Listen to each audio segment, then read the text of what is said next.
50 We in the unsolved Chi-Town. strangulation cases that could be the work of a serial killer.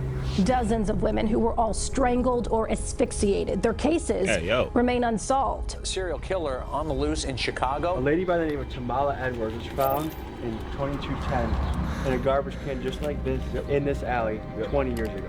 Their bodies were found in vacant lots, abandoned buildings, and alleys, dumped in garbage cans, and some even set on fire.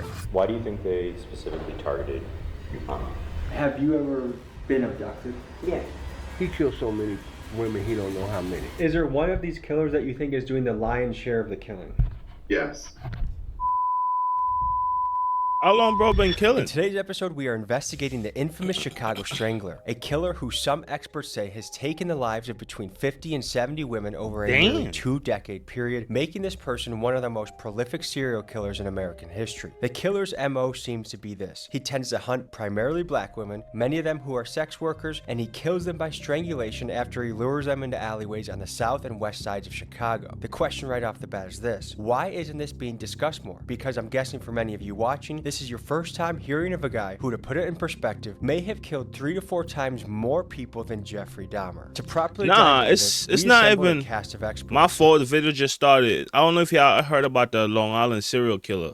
He was kind of doing the same shit where he was just killing women and dumping them off in the beach in Long Island. Kind of the same shit, but this nigga, he haven't been caught. First, that's crazy. Mike Hammond, a retired Chicago homicide detective who has put dozens of murderers behind bars in his career. Next, Thomas Hargrove, the founder of the Murder Accountability Project, an organization with the country's most complete accounting of unsolved murders. And Thomas is known as a guy that can algorithmically predict with a high degree of accuracy if a serial killer is in your city. Then we got Reverend Hood, a pastor and community leader who has built a network supporting survivors of Strangler victims. And Reverend Hood claims to have sat face to face to the guy who is the primary suspect of this all. Next up, Rabbi Ben Yosef, a community activist demanding justice for the victims, who takes it upon himself to bring us to some of the murder sites. And finally, we even speak with a family member of a Strangler victim and with Chicago citizens who live in the areas where the Strangler strikes. Let's get to it. All them bodies be dropping in the Chi and y'all can't catch a serial killer. We're going to meet a community leader who's been tracking down these murders, trying to bring justice to these victims and their families. In fact, we're very close to a murder site where a murder happened 20 years ago in this alley behind me. All them shooters out there, that should be our main priority in the Chi. Looking for them serial killers that be targeting y'all moms and y'all sisters and y'all daughters and shit. Instead of looking for a nigga who talking about the next nigga. That make sense? Now let's go though. My fault. Look into that. How many of these murders are unsolved? Pretty much all of them have been unsolved. And how many are we talking? We're talking 51 plus. In 2004, Tamala Edwards was murdered right here in this alley. The killer strangled her, wrapped her up in a comforter that was then tightly bound with duct tape, and placed her in a garbage can, where she eventually was discovered. A lady by the name of Tamala Edwards was found in 2210 in a garbage can just like this in this alley 20 years ago. Yep. The way how this murder happened is, as you just said, a graphic example of no regard for human life. To put a human life within a garbage can, to say, I'm going to do this to this person, just goes to show how horrific. Word. That's basically saying that person is trash. Should be within this city. And I have a feeling, not to sound racist, but you know where I'm going with that. I have a feeling it's one of those. I think it's more than one. We believe that it's more than one strangler. I would have felt better if it was said mass murder, something to culminate that more than 51 women got killed. There's certainly not one. We know that for sure, because the 51, there's 21 different DNA profiles. So they working as a team, y'all trying to say? We found that the overwhelming majority of these homicides involved women who were strangled or asphyxiated, and their bodies were left out of doors, often in abandoned buildings, empty alleyways. I think something happens to wake that demon up that's in their cranium. And once that demon is woken up, then it goes on the bend of killing women. On the quest to build a profile of who this killer is, let's reference one of the most popular serial killer prediction frameworks, Jeffrey the Dahmer? McDonald Triad, created by psychiatrist John McDonald and used by famous serial killer hunters like Special Agent John Douglas. The three behaviors noted in this theory are obsessive fire setting, persistent bedwetting, and cruelty towards animals. This theory has faced pushback by researchers, but what it hones in on is the question on everyone's mind, which is if we can determine the common factors of serial killers, will we be better able to stop and apprehend serial killers before they So you mean they wet their bed they like won't Pete? stop until that bend in their brains settle down. They won't stop until they die. That's what y'all gotta do to them type of people. Kill them. Closure for her. That she should not be Ain't nobody because of this. That they balls. You should rally around her. Did I say that? Because her voice is in silence. It's very strange to be in a location. Like, comment, subscribe, share. You know someone who's lost their life in a struggle. I like y'all. You can say whatever you want about her occupation, but she was another human living life, trying to make money and trying to provide. Yep. And to end up in a garbage can is such a horrific way to go. Disproportionately, these victims are sex workers or have a history of using illegal drugs. So it gotta be one of them people, man. The other skin color, I'm telling bring you. You guys inside scoops on a story. They love doing shit like that. Cause look, not to pause the video, right? If y'all know about the Long Island incident, they all like, I won't say they all was black, but 50% of them was black, 60%. You feel me? And the person who did it was the other skin color. So these niggas be sick in the head. Oh my God. Sketchy rating. Gotta catch them and torture them to death. So is it common in your world to hear of women that go missing? Yeah, you hear stuff all the time, like this like 30-some-year-old white lady that they found on Lake Cook Road that was like 13 or 16 weeks pregnant when they found her, but she was missing for like 2 days. And then it was 2 weeks before that, somebody else was found near like 5th and Cicero. So I think it's a serial killer killing them, right? I think they just don't be talking about it like that. People like body parts and stuff coming up, people be finding about a river, that shit is normal. So it's like, how the fuck is that normal? He's gotta be 45 to 65. He's definitely a city worker, you know, because he knows the neighborhoods, he knows where the hotel is, he knows where to dump these girls. What makes you say for sure city worker? He understands what neighborhoods he can get away with it in and what neighborhoods he can't. Facts, because look, he been doing that shit for a minute. Probably when the police changes are, shift changes. A lot of the people that get snatched up is like streetwalkers, right? Yeah. So what attracts a streetwalker faster? A white guy with some money, an older white man with some money. So it gotta be an older white male. But he's also targeting girls. Bro, because I'm telling you, you will find a black serial killer, bro. You will find some of them sickos. You will find them. Don't get me wrong. But they not doing this scale of murders these niggas be doing, gang. I'm telling y'all, it's something about y'all. Y'all just love going above and beyond when y'all do shit. Y'all be complaining when niggas catch bodies and shit, but y'all be...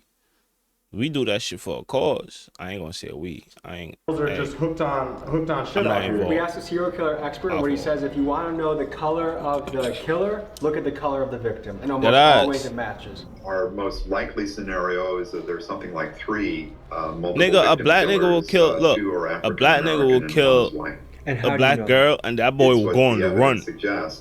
He's gone. He's not doing that shit again. DNA at that boy gone. That was recovered, and it matched another sexual assault. The victim survived and described a man who had a mustache and apparently a fake Hispanic accent, but was definitely Caucasian. Have you ever experienced danger on the job? Yeah, so white guy used to like back up, and then literally he would make you take your shoes off, and it would be like dead winter. Like you'll have no shoes in the middle of dead winter trying to like get away. So it's a way to keep you under control in the car. I guess so you can, yeah, exactly.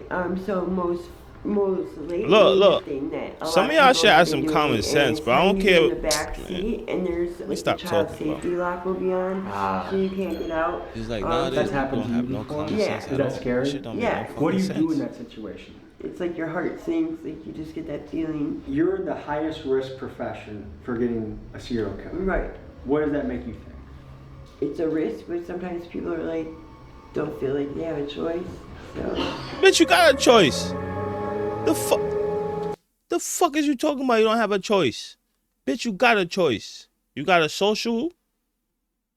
You got a choice. You can work. You got a choice. That nigga not giving you shit. What he giving you? He not giving you shit. You can get a job. $15, $7 an hour. Whatever the case is. That's better than what he giving you, and that's better than 1,000 dicks in you. Stop talking about you don't have a choice. Shut the fuck up. You cracked out.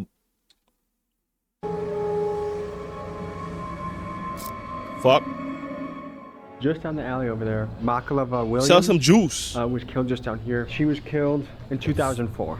Do you know anything about this particular? That's all bitches know is to sell a cat. Y'all get me tight. The hell? The older y'all get is the worse y'all get. Man.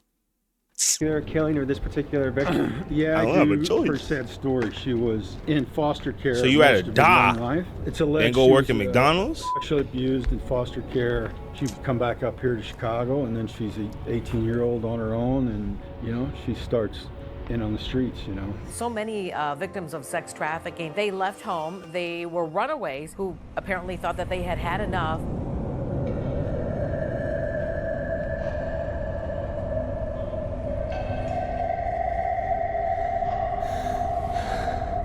That shit creepy as hell. Hey, yo.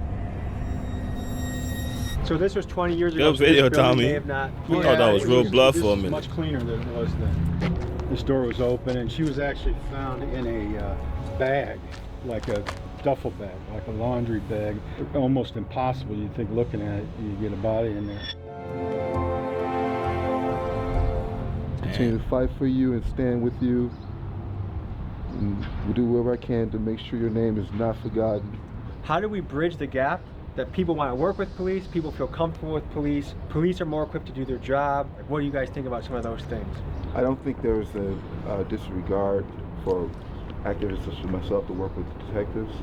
He could probably be a cop doing that shit his damn self. On these issues. Will you be looked at as a snitch? I ain't gonna put it past nobody. Detectives and police? Could be, but the fact is, my job is to bring justice. That's what we stand on. Let's talk about why Chicago is the perfect hunting grounds for a serial killer to lurk. The truth is, Chicago has an unacceptably low homicide clearance rate. And for reference, a clearance rate refers to the percentage of criminal cases that are solved. How would you rate the Chicago PD? So basically what bro is saying, if you're trying to catch a body for free, go to the rack and link up with somebody and ain't gonna be done. No life has, to me and the people I worked with, don't do that.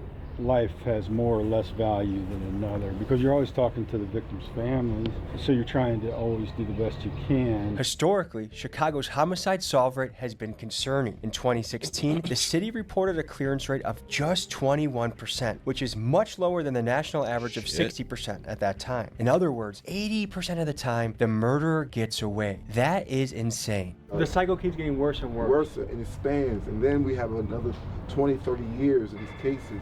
And not getting cut. Wait, my fault. Is worse or a word?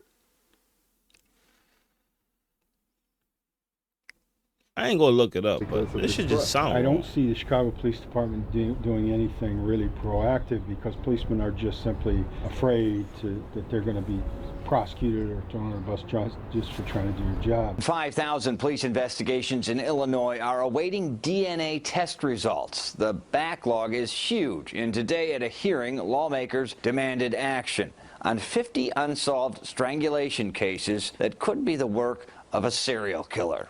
My theory is this: the Chicago Strangler has been able to remain undetected for so long because he operated in a perfect storm. First, his victims. He targets women in poor communities working vulnerable jobs like sex work. Sadly, the people he kills don't seem to generate the same uproar that a brutal murder of a suburban lady would. Next, he kills in neighborhoods that already have high crime, thereby allowing his crimes to blend in better due to the police being overloaded with cases to work. And they're gonna think it's gang activities.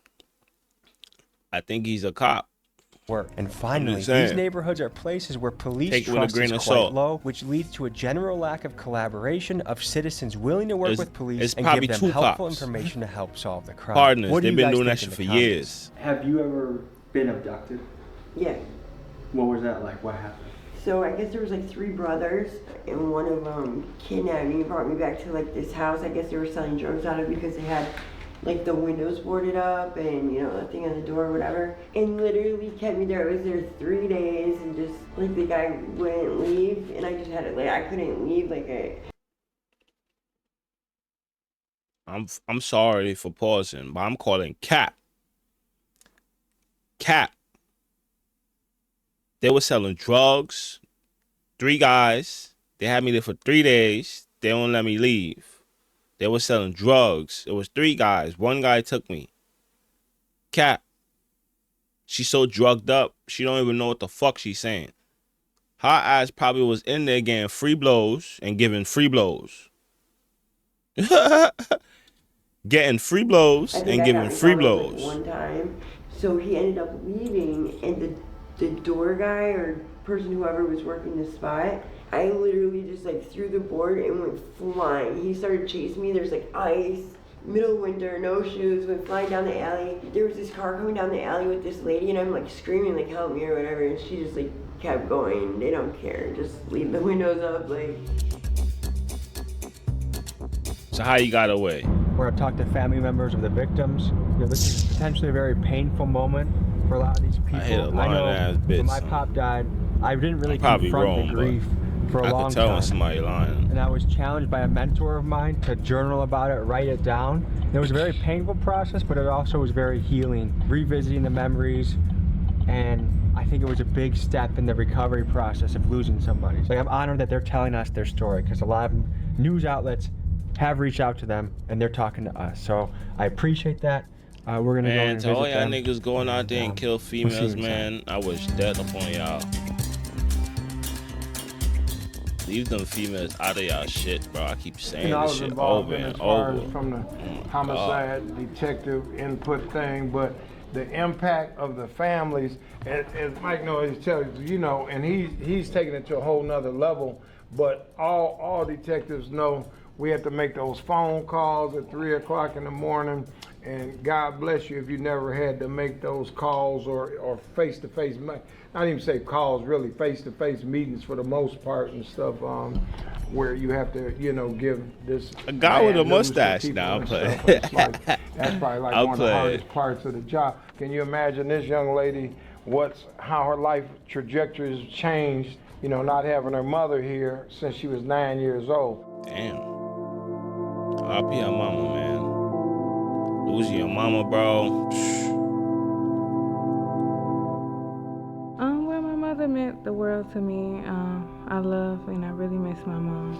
Damn. It's more so in the back of my mind because I really don't try to think about it because it's just too painful just knowing that it is my mama was beautiful too. That's responsible for the death of my mom and also 50 other women.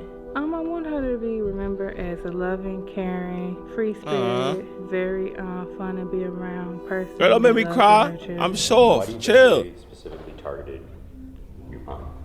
I think she was just at the wrong place at that time. She was probably stalked and watched. It was a familiar place, and I feel like, you know, they knew her or seen her there before, so it's a possibility. They felt like, you know, she was some type of target, so yeah, I think that's why.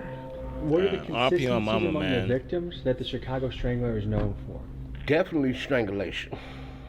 They have been known for body parts missing, torsos. On the west side of Chicago, it was in a 2-mile radius, the victims he killed. On the south side of Chicago, it could be up to 3 to 4 miles. South side of Chicago is a lot bigger, and we believe the number was a lot higher on the south side of Chicago. That's where the crime rate is higher. This guy here either got off the train stop, or somebody that was a professional known in the community to get away with something like a teacher or, you know, something of that sort that's been known in the community. That's what gets me when I look at those deaths. So this person is methodical, and any gaps makes me think he was either in jail or the hospital. Serial killers should never be off the streets. They all should be locked up and the key thrown away. I don't think that there's no. I know what you're trying to say, Granny. Teeny weeny component Fuck locking of a them cell is buried in their torture them every day. It's not going to go away unless there's some type of surgery that can be performed on those type of people. Is there one of these killers that you think is doing the lion's share of the killing? They gone. Yes, Darren Dion Vaughn. Darren Dion Van shocked the nation in 2014 when police arrested him for the murder of Africa Hardy in Hammond, Indiana. But what began as a single case quickly unfolded into something much darker. Van confessed to killing at least 6 more women, leading investigators to his victims' remains in abandoned homes across Gary, Indiana, thereby earning him the nickname of the Gary Strangler. But is it possible that Darren could also be the Chicago Strangler? In his confession, Van hinted that he had been killing for nearly 20 years and his style of killing matches with the MO of the Chicago Strangler. Many experts, like Thomas Hargrove, think that Darren could very well be responsible. Because many of the Chicago murders are near the train line, it's easy to imagine Darren boarding the train from Gary, getting out at a Chicago stop on the south and west sides, giving into his killing impulse. So we was wrong? I was wrong. Fuck. It probably him. Then returning home to Gary. What's more is in his confession interviews with the police, Van claims to have victims across multiple states. And Darren Vaughn told police in Hammond, Indiana, he's made a lot of mistakes. 4 or 5 in California, how many in North Carolina? Damn! Because I ain't stayed long. Texas, I think there's 2.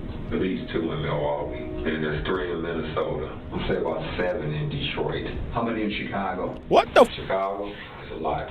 What the? What the fuck? Setting out to do this was to try and solve some of these murders. Whoa! And so with I'm sorry, I'm going back. Say what you want. Huh? Interviews with the police, Van claims to have victims across multiple states. And Darren Vaughn told police in Hammond, Indiana, he's made a lot of mistakes. I'm trying to 4 count. or 5 in California, how many in North Carolina? 1, because I ain't stayed long. Texas, I think there's 2. At least 2 in Milwaukee. And there's 3 in Minnesota. I'll say about 7 in Detroit. How many in Chicago? Chicago is a lot. Bro, that's over. Damn, I lost count. To try and solve some of these murders. And so with many of the fingers pointing towards Darren Dion Van, we sent him a letter, sicko. And we reached out to the Indiana Department of Corrections portal in attempts to reach him. Now, we have no idea if the letter that we sent to Wabash Correctional to Darren made it to him. Maybe it didn't make it past security. So we're still waiting for a response so that we can pursue those leads further. A theory of why Darren's claims of killing more women wasn't explored further is that Indiana investigators wanted to lock him away with certainty rather than complicate his case by making it federal. However, experts like Detective Mike Hammond would argue that Darren could not have possibly killed all these women. The Chicago Strangler is thought to have killed till 2018, and Darren, arrested in 2014, was already locked away in prison. And secondly, because of the multitude of DNA samples found in the victims, leading Mike to think that we are dealing with multiple killers. The problem is, with many of the victims being prostitutes, being found with multiple DNA samples is to be expected and just further complicates tracking down the killer. You had a conversation with Darren Dion Van, who some say is the Chicago Strangler, or one of the guys responsible for most of the bodies. Tell me about your conversation with him. He had no problem with talking about the girls he killed in Gary, Indiana, which is exactly 40 minutes from here. Gary, Indiana is across the street, basically, right? But when he talked about Chicago, he said he killed so many he can't remember. And to look at this man, this young man in his face, that was part of the armed services, that looked like he wouldn't even swat a fly, to tell you he don't know how many people he killed, it's sickening. And it hits me to the gut. I know, we're talking about 51, I know it's more than 85. There's no connection to all 85, but there's still 85 women that's been killed in Chicago. We first detected him in Gary, Indiana, where he had was responsible for most of a cluster of 15 murders of women. And then the algorithm signaled that there was a very similar cluster occurring in Chicago, a much larger cluster. And the Gary, Indiana murders go back to the 90s, but the cluster in Chicago started around 2001. And we think that's when Mr. Vaughn discovered the joys of public transit. We think he took the Chicago Transit Green Line into the city when he had what he called killing urges. Produced a map showing the body recovery sites of these 51, and you'll see a linear pattern of 9 or so victims that occurred right along the green line. What the fuck? Has been killing his whole adult life, and he has a difficult time establishing normal relations with women. He speaks to getting killing urges. In fact, you can see his confession at our website. When he gets killing urges, he can't afford his own home, so he was living with his brother and his brother's family. When he would get killing urges, he had to leave. He couldn't stay in the home and possibly harm members of his own family. So he would leave. He would walk around Gary, Indiana, or he would go further afoot. It was a very random murder. They were grabbed and usually killed close to where their bodies were found. Nothing very sophisticated in these murders, just opportunistic. Thinking about your mom and your sister walking out there and some sicko grabbed him up, boy. Look at him straight in his eye. He's not lying. He killed so many women, he don't know how many. Now, do I think he killed all 51? No. It would be nice to point the finger at Darren Dion Van, accuse him to be the likely suspect of all these murders, get some closure and move on. However, it is impossible that Darren did all these murders. There were 5 murders that happened between 2004 and 2005 that he couldn't have done because he was serving time in an Indiana jail. What he did was, in front of police, he threatened to kill his girlfriend by holding a gas can and lighter in one arm while the other arm was around her neck. There are an additional 5 murders from 2009 to 2013 that he couldn't have done because he was serving a 5-year prison sentence in Texas for a brutal sexual assault. So there are at least 10 murders from this period that Darren could not have done. This further supports Detective Hammond and Thomas Hargrove's theory that there are multiple killers involved, but unfortunately, it also further complicates this deadly mystery. When was the last time you were contacted by police? This is sick and sad. I was never contacted. They contacted my grandmother one time, and it was for identification purposes. When I got older, I contacted them, and they didn't even know anything. They barely knew who she was, and said like, "Oh, the case is the file we deleted. That shit is lost." Like that, or they don't carry the files. What does that make you think? They just don't care. Cause I don't think it's a complex case. I mean, she was found somewhere where she stayed, where she frequently visited and hung out at. So I mean, I don't feel like it should have been. That's sad, bro. That she would never get justice for her mom. Yeah, that's just sad. As to what happened. So some of the comments I've gotten is if all the victims were white ladies that were accountants or middle class, that the murders would have already been solved right now. But because a lot of the women are black women, minority women that are working the streets, no one cares, the cops aren't going to bother. What do you feel about that? Yeah, so in general, Chicago is pretty low on their success rate of solving any kind of murder. Mm-hmm. It's like 20 or 30%, it's really low. I don't think it's necessarily what color you are, it's just that they know that a lot of those people have like left their homes. It is what color you are. Their families used to them going on binges, missing, you know, so no one will be exactly looking for them right away. So no one's really sure where they are anyways. Yeah, and like a lot of people don't have families, so if they were to die, who's gonna know anyway? You ever thought that your mom was got by the Chicago Strangler? Part of me yes and no. Like a part of me feel like maybe it could have been somebody she knew, and then a part of me feel like it could have been a serial killer, Chicago Strangler. So we've heard about the crimes Darren may have committed, but what do we know about who this guy is? Little about his childhood is known other than he grew up in Indiana, and in 1991 he enlisted in the Marine Corps but received an other than honorable discharge after only 2 years in the service. The specific reasons for his discharge have not been publicly disclosed. What we do know about Darren is this: he has a notable criminal background. However, there is something potentially disturbing that we uncovered. According to a confidential source, he has been arrested over 75 times. However, most of his rap sheet has been redacted. Why? With guys like Jeffrey Dahmer and Ted Bundy, we have enough information about them to make a Netflix series. But when it comes to Darren, there's barely any information out on his past on the internet, and what is documented has been censored. Why? What were her injuries? Wow.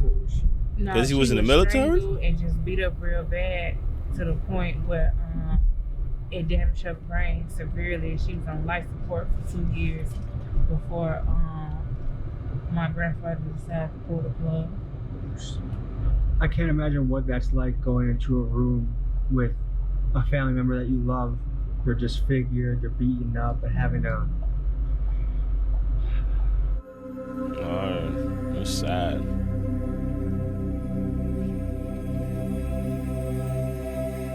This shit got nothing to do with the video chat, but I remember like a couple of years before my grandfather died, he was walking home and he just caught a seizure and fell and hit his head. And could you believe no one picked him up? Went to the hospital, seen him in his bed, eyes open, and he can't say nothing. He could just look at you. Shit is sad. So I know how she feel. And nobody beat him. Kiana, so she even does this feel alley look worse. familiar to you? Yeah, it does. And what's going through your head right now? Just memories and stuff with my mom. These are my last memories with her. We used to stay That alley down looks here, sketchy too. Go to the grocery store across the street. So you used to live close by? Yeah. Okay. I guess what's running through your guys' heads right now? So I'm looking from a cold case perspective. What year would have been? What year was it? 99. 99. Yeah. So, damn. You know, several time ago. So much of this has changed. I can see now about 10 video cameras. Probably weren't here at the time. There are probably buildings that were here, right, that were multi-unit buildings. So I want to know if I could go back and find out what buildings were there, were they multi-unit buildings, who lived there, and you can do that. It's a lot of work, but it can be done. You know, I'd be really wanting to look at the specifics of where she was discovered exactly, like within as many feet as I can, and things like that. So this is a tough place because it's pretty desolate. 2 questions. One for each of you is sad. At any given time, how many murders could a homicide detective be looking at once? It varied from 13 to 25, 30 at times. But then, you know, because I worked on a cold case, I would take on a lot of cases. So there is a perception that if you're poor or if you're black, that the police don't care as much about the murder. As a black detective, can you give the other side of the table? Yeah, well, I get the other side of the table, and some of that is accurate, you know. So I'm not here, you know. I mean, I love the police department, you know. I mean, it's gas, but I tell people all the time, but I'm not a spokesman for the police department. I mean, you know, there's some dog asses on the police department. There's some dog asses at the post office. Why you didn't get your mail on time, you know. That exists in every line of work. The police just seem to be highlighted and spotlighted more and stuff, obviously, and you know, for good reason in some cases. I mean, does it kind of blow your mind that someone could potentially We're trying to stay on the safe side. 60, 70 women and not get caught? This shit is sad though, bro. I'm just me because it's like, how can you take a job and, you know, say not even care about doing it properly, and especially when it comes to, you know, human life and women. If you could say a message to the Chicago Police Department, what would you tell them? I would just tell them, like, if it's possible. Cops too busy worrying about them YNs. You know, look, you know, I know you got other things going on and other things that you do, but this is just important. If you could sit across from the Strangler, what would you say to the guy? Yeah, I would just ask, like, why? Like, took my mom away, like. And it's crazy asking that because it reminded me of a conversation I had with my dad when I was younger. Do the person, you know, you feel like the person who did it, you know, do they deserve to die or whatever? And I was telling him, like, no, I don't feel like, you know, they deserve to die or whatever. And, you know, I was young back then and stuff like that. But I, you know, now that I'm older, you know, adult, you know, I kind of still feel the same way, you know. Did listening to detectives talk today change your perception and all of? Yeah, I know they. You gotta make an example out of people like that. You know, this shit is gonna continue. I still like, hold resentment. leave women and kids out of y'all shit, bro. This shit is sad, bro. And I feel like they didn't do everything that they could have done to try to solve the case. And I feel like the case wasn't too complex. It was things that I feel like that could have been done that wasn't done. Like, and I feel like they didn't care because of race. And do you think closure would make you feel better? Yes, closure. Race is about race and the time and where it happened. Definitely just knowing, what happened and why, it happened and why they did this. Even if they say like, oh, I did it because I was high or something. I'll take that. I'd rather have, you got a good heart.